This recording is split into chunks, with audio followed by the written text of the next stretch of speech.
Main character ng Noche Buena ang Pinoy ang lechon. Para sa mga Cebuano, simbolo raw ito ng masayang Pasko matapos ang sunod-sunod na sakuna. At live mula sa Liloan, Cebu, nasa frontlining balita si John Aroa ng News 5 Visayas. John, ilang lechon bang nandiyan ngayon?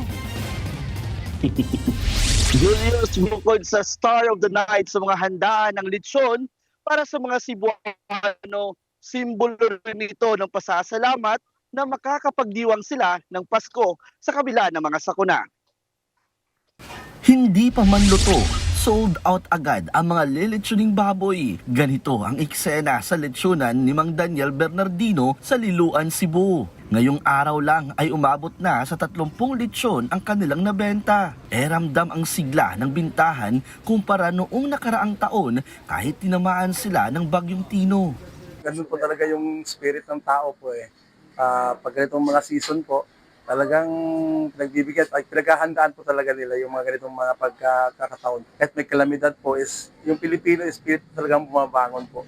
Kaya naman, lechon din ang kanilang Noche Buena mamaya. Gayon din ang kasama niyang mag-inang lechonera na sina Nanay Merna at Mary Migonato. Bukod kasi sa hindi kompleto ang handa, simbolo raw ito na nakabangon sila sa pananalasa ng Bagyong Tino. Si Merna naiyak pa ng balikan ang nangyari. Sabay-sabay raw kasi silang inagos ng baha, himalang nakaligtas na makakapit sa puno. Bilang ina, ang sakit eh. Sakit eh. Paano na lang may nangyari talaga masama sa kanila. Hindi ko alam. Pilit bumabangon. Padahan-dahan. Masakit pa rin po para sa bahay kasi nawala po talaga.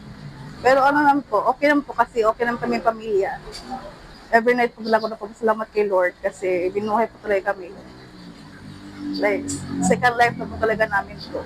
Nasa 8 to 10,000 pesos ang presyo ng isang buong lechon, depende sa laki. Para naman sa mga budgetarian, may tingi rin na 880 pesos kada kilo.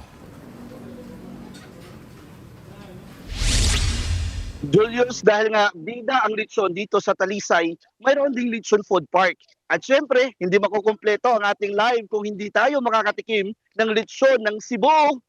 Titikman natin, Julius, kung gaano kasarap itong lechon nila. Masarap. Walang katulad. Malutong ang balat at puno ng puso ang timpla.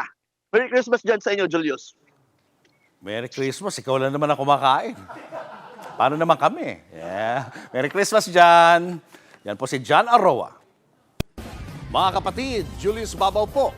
Para sa komprehensibo at makabuluhang balitaan at talakayan, mag-follow at mag-subscribe na sa social media pages ng News 5.